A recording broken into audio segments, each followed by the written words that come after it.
Könyvklub, bővített kiadás. Eddig 8 kötete jelent meg Telegdi Ágnes nagy sikerű könyvsorozatának, az Ó, azok a csodálatos állatoknak. A szerző kicsit olyan, mint egy mesebeli királylány, mondta róla múlt héten a kolléganőm a könyvajánlóban.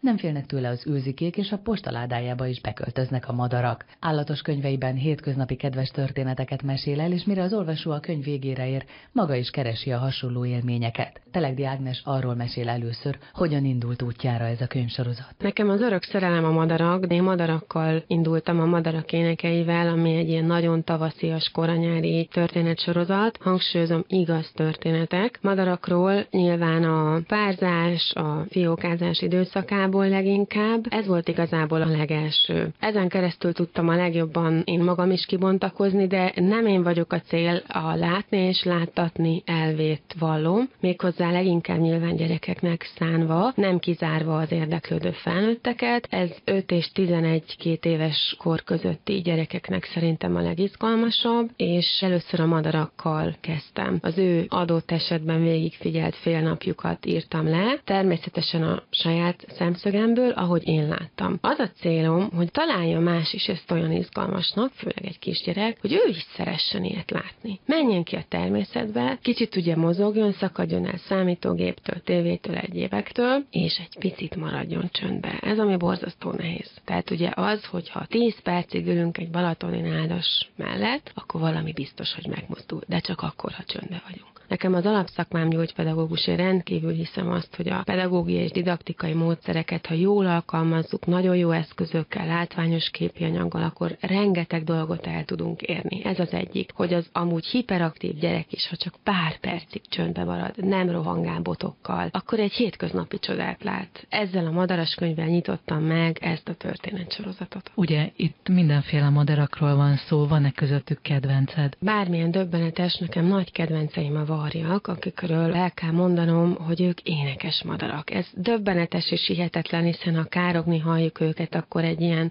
szakadt, kopott, pincérruhás öreg úrra gondolhatunk. Rendkívül intelligens, okos madarak, tökéletesen használják, még eszközhasználat is van, de az agyukat. Nagyon-nagyon jó fiókanevelők, ezt ebben a könyvben egyébként végig is tudtam fotózni, ahogy eteti a fiókát, már az egészen nagyra nőtt fiókát. Egyébként én a téli etetőn megjelenő madarakat szerettem még nagyon, hiszen a szerelem a madarakkal úgy kezdődött, hogy egy csendes, télies, novemberi délelőttön az erkélyen megtelt madarakkal, ez olyan 8 éve volt, és én akkor még nem etettem őket. Rájöttem, hogy ők kicsit úgy kunyarálnak. Elkezdtem etetni, így kezdtem el őket figyelni, és akkor így kerültek az én figyelmem középpontjába a madarak. Ugye ennek a Madarak énekeinek van egy téli párja is. Igen, a másik nagy szerelem a téli madármesék, amire azért vagyok rendkívül büszke, mert több iskolában is alsó tagozaton kötelező olvasmány lett. Igyekeztem úgy, hogy a képi anyag az körülbelül fele legyen a szövegnek, tehát ne csak egy képes könyv legyen, hanem rendkívül tartalmas legyen. A téli madármesék gyakorlatilag az egyetlen olyan könyvem, ahol a történetek teljesen igazak, de nem én mesélem el. Én azt éreztem azoknál a karácsonyfámat meglátogató Vörösbegynél, vagy az egerészőiv, amelyiket órákig néztem, ahogy éhezik, és végül is tényleg kellett segíteni, táplálékot adni neki, hogy hadd mondják el ők. Ez egy nagyon érdekes dolog, és a gyerekek meg is kérdezték többször az író-olvasó találkozókon, hogy te hallottad, ahogy beszélnek, és én soha nem csapok be gyereket, mondtam, hogy én ezt úgy fogalmaznám, hogy belülről hallottam. Úgyhogy az egy azért különleges könyv, mert ott a madarak mesélik el, például, ahogy a Vörösbegy megismerkedett az én erkélyen álló karácsonyfámmal, szó szerint egymásba szerettek, és hetekre oda költözött a díszek közé a Vörösbegy, és ez végig is van fotózva.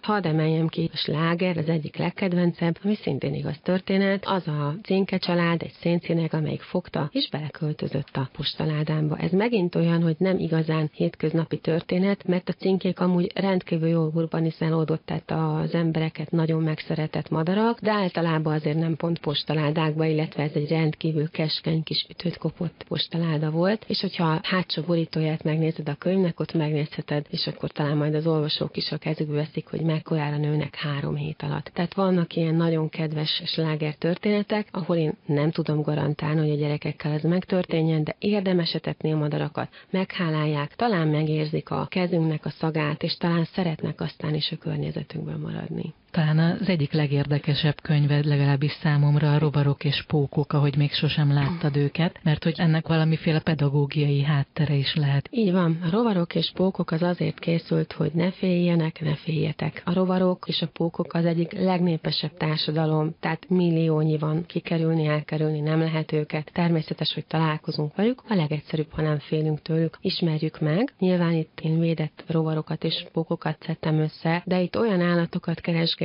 akikkel minden nap találkozunk, vagy nagyon gyakran, mert azért pókból igen sok van, és hangyából is, és azt gondolom, hogy azzal, hogy ebben a könyvben megértetem, hogy miért van az, hogyha a tóparton elölhagyjuk a jégkrémes dobozt, és perceken belül tele van hangyával, és ugye akkor esetleg megcsípnek, akkor az bizony a mi hibánk, hiszen az ő területükre tévedtünk, ők rengeteg szemetet gyűjtenek, és ők egyszerűen csak beszeretnék gyűjteni. Így összefoglalva azt szeretném, hogyha a gyerekek és adott esetben a fóbiás felnőttek nem félnének, hanem megnéznék, hogy hogyan készül a méz, mi az, hogy a méheket legeltetni kell. Ez csupa olyan izgalom, amit ha megjegyzünk, akkor legalább ezt elraktározzuk, nem félünk, ne adj Isten, utána olvasunk. Ez a rovaros könyv, ez egy nagyon érdekes dolog, mert hogy itt is ugyanolyan történeteket mesélsz el, mint a madarak kapcsán, de ezeket mennyivel volt nehezebb kitalálni, vagy egyáltalán összegyűjteni, mint a madarak kapcsán készült történeteket? Ez egy nagyon nehéz könyv volt. A rovaroknál ugye én tudtam, hogy melyek azok, amiket feltétlenül szeretnék bemutatni, és akkor figyelgetem én őket, de azt a fajta izgalmat nyilván nem tudják közvetíteni, mint amikor egy görényt meg tudtam közelről figyelni, egy menyételt, vagy egy vaddisznókölyköt, ahogy felnő. Úgyhogy itt tulajdonképpen picit talán több a leíró rész, illetve a sors nagyon sokat segített, hiszen a poszméh az sem egy olyan hétköznapilag szerethető valami, fogta, és az erkélyünkön egy kis keserves próbálkozásnak nevezhető koktélparadicsom ültetvényünket nagy nehezen végre beporozta. Mert mi nagyon vártuk, hogy jöjjön valami méhecske, már ott tartottunk, hogy mi fogjuk beporozni a virágokat, és akkor egy csöndes tavaszi délutánon megjelent egy poszméh, és végigporozta a mi kis erkélyes társasházi paradicsomunkat. Tehát azért a történetekben érdekesség is van, itt több a leíró rész, és a lényeg, hogy izgalmas, ne tessék félni.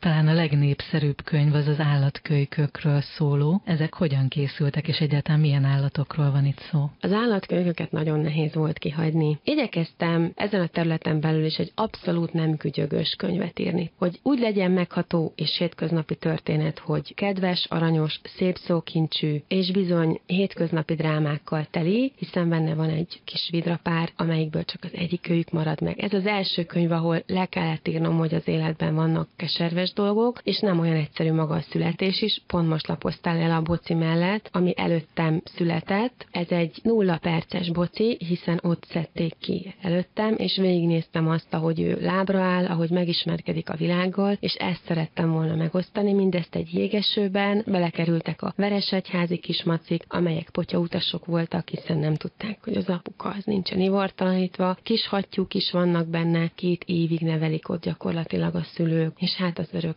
szerelem nekem a vidra. Csupa olyan történet, ami nem teljesen hétköznapi, a kutyát sem lehetett kihagyni, ez sem akármilyen kutyás történet. Olyan könyvsorozatot szerettem volna, ami nem ez a nagyon lexikális, és nem is mese. Én a 2 közé ékeltem be ezt a sorozatot, a hétköznapi mesésen hangzó igaz történetek világát szerettem volna megismertetni a gyerekekkel, ami legalább olyan izgalmas, mint a mese, hogyha így szummázni szeretném, akkor azt mondanám, hogy olyan ismeretterjesztő könyveket készítek, ami nem csak szórakoztat, de valóban ismeretet terjeszt. Egy kicsit ösztönöz arra, hogy kimozduljunk, nézzük a természetet, ne piszkáljuk, ne bántsuk, gyönyörködjünk benne, és közben még ragyogóan is érezzük magunkat. Azok a csodálatos állatok, Telegdi Ágnes könyvsorozatát a Ring Color Kft. Jelenteti meg.